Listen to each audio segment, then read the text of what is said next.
Students, उम्मीद है कि आप खैरियत से होंगे। मैं शमा नाज BMS बखानिया से। आज का जो मेरा टॉपिक है वो 7th क्लास से है, न्यूट्रिशन इन एनिमल्स। तो बच्चों, सबसे पहले हम ये जानेंगे कि न्यूट्रिशन क्या होता है।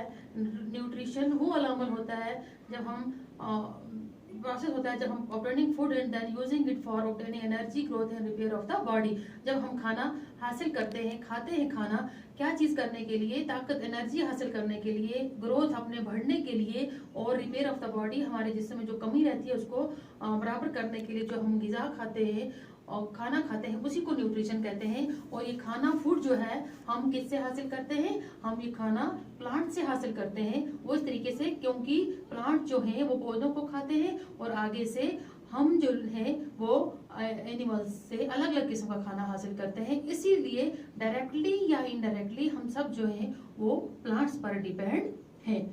तो यहाँ जो मेरा टॉपिक है वो है डाइजेशन इन ह्यूमंस। हम पढ़ेंगे कि इंसानों में डाइजेशन कैसे होता है और कैसे हम ये न्यूट्रिशन जो है हासिल करते हैं, ग़िज़ाई कैसे हासिल करते हैं। तो सबसे पहले जो है हमें ये जानना चाहिए कि ये जो डाइजेशन जो है हमारा, ये एलिमेंट्री कैनल और सेक्रेटरी ग्लैंड से मिलकर हमारा डाइजेशन जो है ये पूरा होता है, कंप्लीट होता है। तो सबसे पहले जो है एलिमेंट्री कैनल में वो आ जाता है buccal cavity, esophagus, stomach, small intestine, large intestine और एनस। और सेक्रेटरी ग्लैंड्स जो हैं वो हमारे हैं सलाइवरी ग्लैंड्स, लीवर, पेनक्रियाज। ये जो हैं, ये तीन जो हमारी सेक्रेटरी ग्लैंड्स हैं, ये जूस, डाइजेस्टिव जूस जो है सेक्रेट करती है। सेक्रेट का मतलब है किसी चीज का निकलना। तो इनमें से जूस, जो डाइजेस्टिव जूस निकलता है वो हमारे पेचीदा खाने को, कॉम्प्लेक्स जो हमारा खाना होता है उसको सिंपल सादे खाने में कैसे बदलते हैं, तो हम इसके बारे में पढ़ेंगे। तो सबसे पहले जो बुकल कैविटी है, जो हम खाना अंदर लेते हैं अपने मुंह से, तो उसमें क्या होता है कि ये जो सलाइवरी ग्लैंड्स हमारी बुकल कैविटी में मौजूद होती हैं, तो वो उसमें से सलाइवा निकलता है। आपने देखा भी होगा कि हमारे मुंह में वो पानी अक्सर मौजूद रहता है। तो वो सलाइवरी ग्लैंड्स की वजह से सलाइवा जो होता है हमारे मुंह में, तो वो जो है हमारे खाने में मिक्स हो जाता है, हमारे खाने को नरम करके हमारे इसोफेगस, हमारे फूड पाइप, हमारे खाने की नली से वो जो है खाना सीधा कहाँ जाता है? हमारे स्टोमक में। स्टोमक में जाने के बाद ये जो लीवर और पेनक्रियाज हैं, डाइजेस्टिव जूस जो है वो सेक्रेट करते हैं, निकालते हैं और हमारे खाने को यहाँ जो है इसका अगला प्रोसेस होता है, डाइजेशन होती है यहाँ पर। उसके बाद हमारा खाना जो है वो स्मॉल इंटेस्टाइन में चला जाता है, फिर लार्ज इंटेस्टाइन में और एनएस के जरिए जो वेस्ट प्रोडक्ट है वो बाहर निकल आते हैं। तो ये सारा आगे एलिमेंट्री कैनाल और वो सेक्रेटरी ग्लैंड्स और उसके बाद हमारा जो स्टोमक है, और ये तो तीन हमारे सेक्रेटरी ग्लैंड्स हैं, लेकिन हमारा स्टोमक और हमारे स्मॉल इंटेस्टाइन जो है वो भी कुछ डाइजेस्टिव जूस जो है वो सेक्रेट करते हैं। तो बेटा हमने जैसे खाना खाया, हमारा जो तरीक़ेकार है खाने का या हमारे डाइजेशन का वो एक अलग है, और जो दूसरे जो डिफरेंट जो हमारे जानदार होते हैं उनमें ये मोड ऑफ फीडिंग जो होता है, खाने का तरीका या उनमें डाइजेशन वगैरह वो हमसे डिफरेंट, सबका अलग अलग होता है। तो ये न्यूट्रिशन हम पढ़ रहे हैं। सबसे पहले जो मैंने आपको बताया, न्यूट्रिशन जो है ये एक बहुत पेचीदा सा अमल है, कॉम्प्लेक्स प्रोसेस जो है। इसमें 5 स्टेप्स हमारे जो है वो आते हैं: इंजेक्शन, डाइजेशन, एब्जॉर्प्शन, एसिमिलेशन और इजेशन। तो सबसे पहले जो है इंजेक्शन किसे कहते हैं? ये वो वाला अमल होता है जब हम खाना जो है खाते हैं, खाना अपने मुंह में लेते हैं, तो बुकल कैविटी में जो हम लेते हैं उसी को हम इंजेक्शन कहते हैं।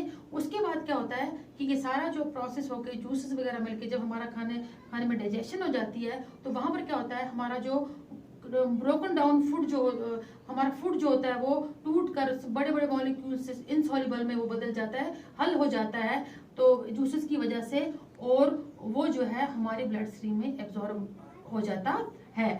वो कैसे कि जब हम किस तरह से होता है एब्जॉर्प्शन के, ये जो स्टेप हमारा एब्जॉर्प्शन है, इसमें क्या होता है कि broken down food passes through the villi, हमारे स्मॉल इंटेस्टाइन में, छोटी आंतों में विलाई होती हैं जो क्या करते हैं कि इस खाने को कहाँ पास करती हैं? ब्रोकन डाउन फूड को हमारे ब्लड स्ट्रीम में, हमारे खून की नलियों तक पहुंचाती हैं।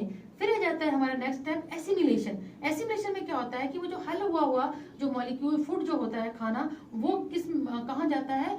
उसको हमारा खून, ये बहुत बड़ा प्रोसेस है, हीमोग्लोबिन वगैरह कैसे ले जाता है ये आपने, मुझे लगता है मैंने आपको पढ़ाया भी है साथ में। तो ये जो हमारे ब्लड जो है ये इसको कहाँ ले जाता है? हमारे जिस्म के सेल्स में, हर पार्ट की सेल्स में पहुंचाता है, और वहां से नई सेल्स बननी शुरू हो जाती हैं या सेलों के पार्ट बनने शुरू हो जाते हैं।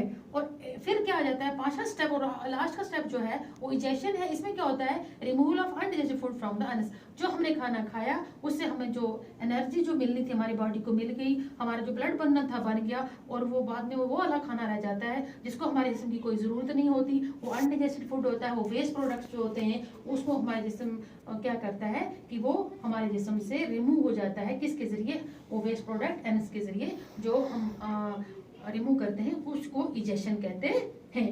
अब मैं आपको बता देती हूँ कि कैसे जो है डाइजेशन ह्यूमन में होता है और कैसे डाइजेशन जो है ग्रास ईटिंग एनिमल कैसे होता है। तो ये जो ग्रेजिंग एनिमल्स होते हैं, जो घास खाने वाले जानवर होते हैं जैसे कि काउस, बफेलोज, डियर्स वगैरह, तो इनको हम रूमिनेट्स कहते हैं। ये घास फूस खाने वालों को रूमिनेट्स कहते हैं।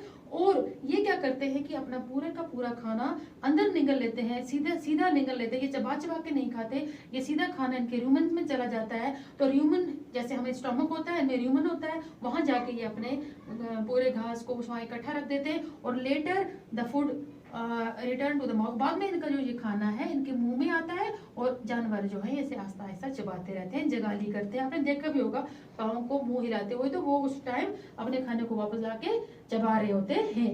और जिस तरीके से बेटा हम जो है हम मल्टी सेलुलर में आते हैं, हम बहुत ज्यादा सेल्स के मिलके लातादार सेल्स से मिलकर बनने हुए होते हैं, प्लांट्स भी और एनिमल्स हो या ह्यूमन बींग्स हो। लेकिन हमें कुछ ऐसे भी ऑर्गेनिजम्स हैं जो सिर्फ सिंगल सेल्स के बने होते हैं, लेकिन उनमें भी जो क्या होता है कि डाइजेशन होता है, वो भी अपना फूड हासिल करते हैं, हमें भी न्यूट्रिशन होती है। तो जैसे मैं छोटी सी मिसाल आपको दे दूं, अमीबा जो है एक यूनिसेल्युलर ऑर्गेनिज्म है। ये क्या करता है कि सीडोपोडिया इसमें इसके फॉल्स फीड होते हैं, उनके जरिए अपना खाना हासिल करता है और फूड वैक्यूल्स के जरिए उसको डाइजेस्ट करता है। और ये क्या करता है कि जहां से इसको खाना मिलता है अपनी बॉडी को वहीं से ये क्या कर लेता है, निकाल लेता है। कि एक सेल में इसके सारे प्रोसेस जो है वो कर लेता है, खाना खा के डाइजेस्ट भी कर लेता है। ये चैप्टर हमारा बेटा बहुत बड़ा चैप्टर है, इसके लिए हमें बहुत काफी टाइम चाहिए, लेकिन मैंने बहुत कम टाइम में आपको समझाने की कोशिश की। उम्मीद है कि आपको समझ आ गई। वस्सलाम।